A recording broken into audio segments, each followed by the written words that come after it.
তো প্রথমেই সিন অংশের কি সাজেশন হয়?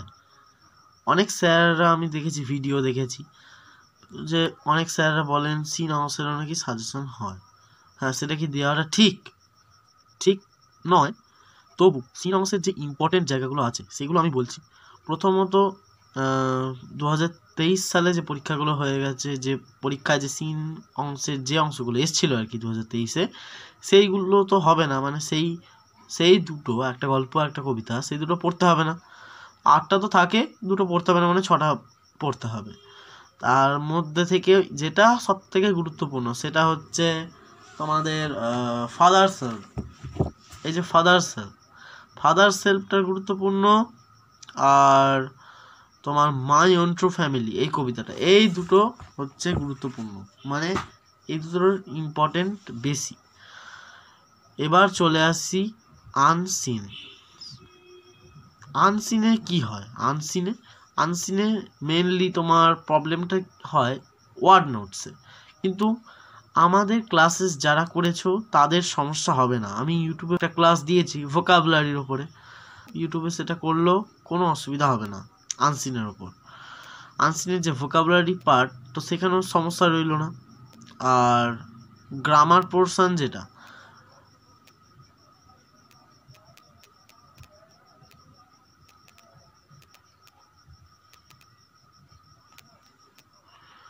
গ্রামারের তো কোনো সমস্যা থাকার কথাই নয়। ভার্ব ফর্মেশন ক্লাস 6 থেকে ক্লাস 6, 7, 8 এই ক্লাসগুলোতেই তোমাদের ভার্ব ফর্মেশন পড়ানো হয়, আর্টিকেল প্রিপোজিশন পড়ানো হয়, বেসিক। এগুলো গ্রামারের একদম বেসিক। এইগুলো নিয়ে সমস্যা আশা করি কারণ নেই, কেননা গ্রামারের বাস ডাইরেক্ট ভয়েস চেঞ্জ এগুলো ক্লাস 8 থেকে শেখানো হয়, ক্লাস 8 থেকে 7 থেকে 8 থেকে শেখানো হয়, ভয়েস চেঞ্জ, নারেশন চেঞ্জ। আশা করি গ্রামারের তোমাদের আশা করি কোনো সমস্যা নেই। সমস্যা যেটা হয় সেটা হচ্ছে মেনলি রাইটিং সেকশানে।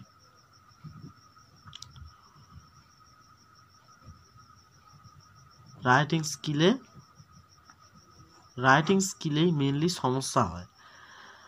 2023-এ কি এসেছিল সেগুলো বাদ যাবে। 2023-এ 1 নম্বর এসেছিল তোমার এডিটোরিয়াল লেটার, মানে ইএল শর্ট ফর্মে লিখলাম। 2 নম্বর এসেছিল তোমার প্যারাগ্রাফ, আর 3 নম্বর এসেছিল বায়োগ্রাফি।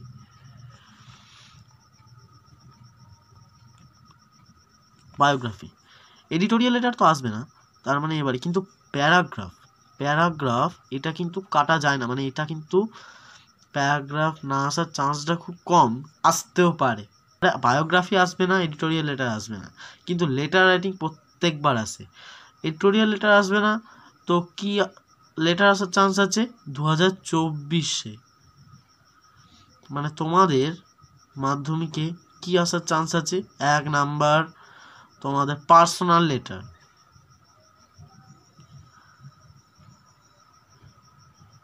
পার্সোনাল বা অফিসিয়াল লেটার আসতে পারে। অফিসিয়াল লেটার, পার্সোনাল লেটার বা অফিসিয়াল লেটার আসতে পারে। 2 নাম্বার রিপোর্ট আসতে পারে, এই সাজেশন আমি আগেও দিয়েছি। আর রিপোর্ট বা নোটিশ আসতে পারে, 3 নাম্বার কি আসতে পারে? স্টোরি অথবা তোমার প্রসেসিং আসতে পারে,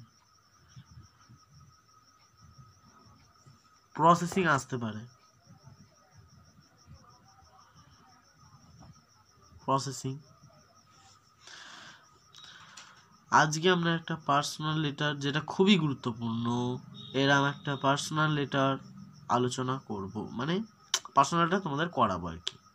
ঠিক আছে, তো চলে যায় পার্সোনাল লেটার।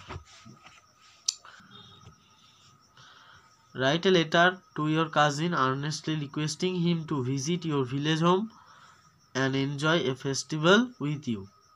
তোমার কাজিনকে তোমাদের গ্রামে আসার জন্য একটা অনুরোধ করে চিঠি লিখতে হবে।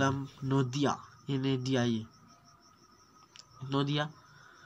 এবার নিচে ডেটটা দিতে হবে, মানে কবে লিখছো সেই ডেটটা, জানুয়ারির 2 তারিখ 2024।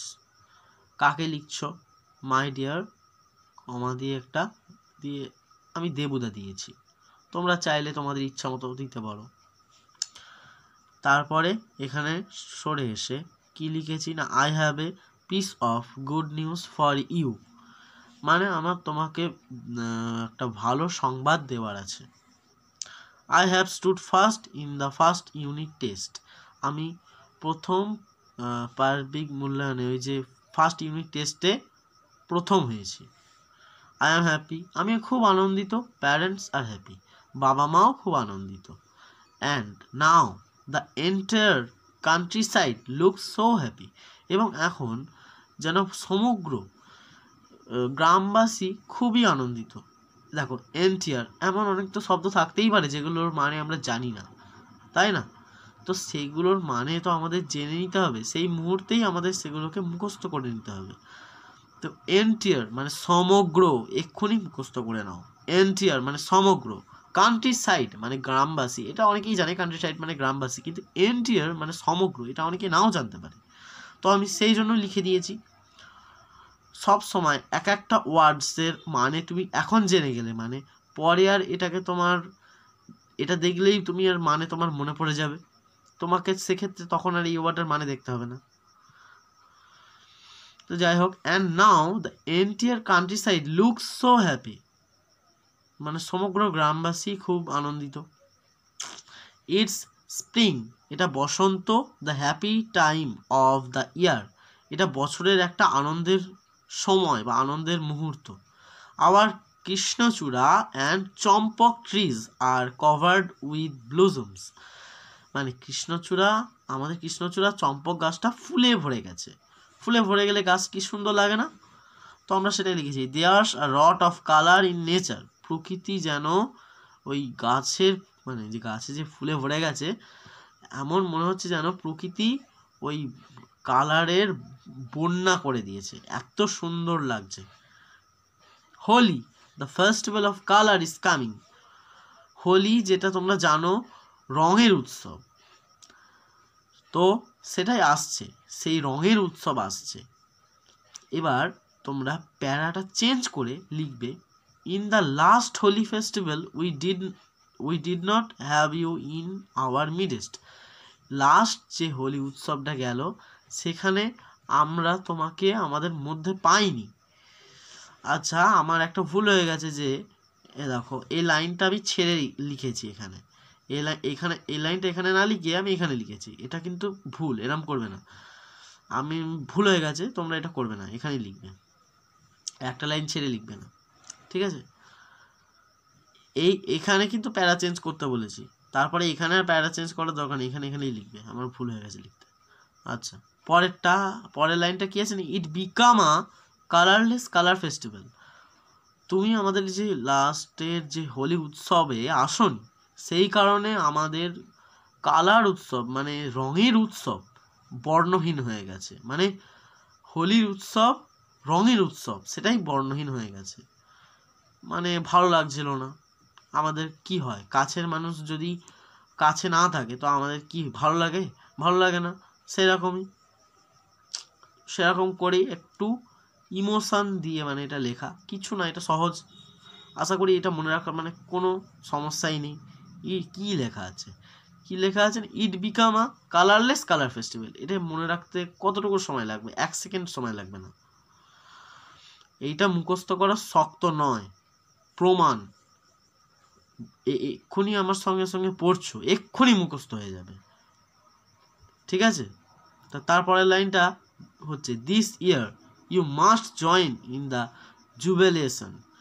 জুবিলিয়েশন মানে আনন্দ উৎসব, জুবিলিয়েশন, দেখো প্রত্যেকটা ওয়ার্ড যখন নতুন লাগবে বা তুমি তার ধরো মানে জানো না, যেমন এখানে জুবিলিয়েশন মানে আনন্দ উৎসব, পাশে সঙ্গে সঙ্গে লিখে নেবে বা তলায় লিখে নাও, সঙ্গে সঙ্গে লিখে নেবে, আর সঙ্গে সঙ্গে মনে রাখারও চেষ্টা করবে। জুবিলিয়েশন মানে আনন্দ উৎসব। This year you must join the jubilation, এই বছরে তুমি আমাদের সঙ্গে এই আনন্দ উৎসবে অবশ্যই যোগদান করবে। Manish uncle from Malda is coming. Manish কাকাও আসছে মালদা থেকে, মনীষ কাকাও মালদা থেকে আসছে। Your favourite Kartik Baul will perform at the Harisabha, মানে তোমার ফেভারিট, তোমার প্রিয় কার্তিক বাউল আমাদের এখানে হরিসভায় আসছে তার অনুষ্ঠান প্রদর্শন করার জন্য। It will be a real treat, এটা সত্যি একটা আনন্দ উৎসব। Please do come, parents will be greatly please to see you after such a long time. Please দয়া করে এসো, বাবা মাও তোমাকে এতদিন পর দেখে খুব খুশি হবেন। Hope you will not disappointed us, আশা করছি তুমি আমাদের হতাশ করবে না। তো এখানে নিচে ইয়োর সিনসিয়ারলি লিখে তোমার নিজের নাম, বিশ্বজিৎ, আমার যেমন নাম বিশ্বজিৎ, তোমরা নিজেদের নাম লিখবে। আর এখানে টাইটেল লিখতে হবে না, কারণ পার্সোনাল লেটারে সাধারণত টাইটেল লেখার প্রয়োজন নেই, কেননা সে তোমাকে চেনে, তোমার টাইটেল জানে, নাম বললেই বুঝে যাবে সাধারণত, সেই কারণেই টাইটেল না লিখলেও চলে। আর এই পাশে ইটাচোনা খন্ডান আমাদের অ্যাড্রেস, আমি যেখান থেকে পাঠাচ্ছি সেখানকার, হুগলি 712147। তো আজকে আমাদের এই পার্সোনাল লেটার, আজকে আমাদের ক্লাস এই পর্যন্তই। এটা মনে রাখতে কতটুকু সময় লাগবে, একদমই এটা শক্ত না। আর আমি তোমাদের একটা হোমওয়ার্ক দিচ্ছি, লিখে নাও হোমওয়ার্কটা। তো হোমওয়ার্কটা থাকবে, write a letter to your younger brother advising to read the lives of great men, মানে মহাপুরুষদের বা মহিষীদের জীবনী পড়ার জন্য তোমার ছোট ভাইকে উপদেশ দাও, এই বিষয়ে একটা চিঠি লেখো। এটাও কিন্তু খুব গুরুত্বপূর্ণ, এই হোমওয়ার্কটা এবার আসার চান্স আছে। যাই হোক, এই হোমওয়ার্কটা তোমরা করবে, করে স্ক্রিনে দেখো একটা নাম্বার উঠছে, সেই নাম্বারটায় হোয়াটসঅ্যাপে পাঠাবে। দয়া করে এই নাম্বারে কেউ ফোন করো না, কারণ ফোনে পাবে না, ঠিক আছে? এই নাম্বারে হোয়াটসঅ্যাপ করে হোমওয়ার্কটা সবাই পাঠাবে, আমি দেখব। অবশ্যই টাইম লাগবে একটু, আমি সবাইকে রিপ্লাই দেবো, সবাই একটু ওয়েট করবে, ঠিক আছে?